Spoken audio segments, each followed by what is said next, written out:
খুব মনোযোগ সহকারে এটি শুনবেন এবং সবাই শেয়ার করবেন, কারণ আগামী পরশু থেকে যৌথ বাহিনী, আর্মি, র্যাব, পুলিশ, বিজেপি সম্মিলিত অভিযান শুরু হচ্ছে।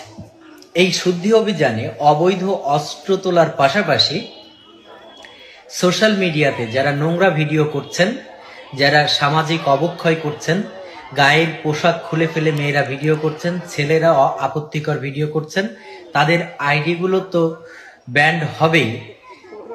যৌথ বাহিনীর অভিযানে তাদেরকেও শনাক্ত করার প্রক্রিয়া হাতে নেওয়া হয়েছে বলে আমরা বিশ্বস্ত সূত্রে জানতে পেরেছি। যারা টিকটক, ফেসবুক এবং ইউটিউবে নোংরা ভিডিও করছেন তাদের ঠিকানা শনাক্ত করা হচ্ছে।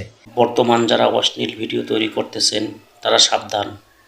আপনারা অশ্লীল ভিডিও তৈরি করে পরিবেশটাকে ধ্বংস করে দিবেন এবং বাংলাদেশের যুব সমাজকে নষ্ট করবেন, তা আর হবে না। আপনারা সাবধান হয়ে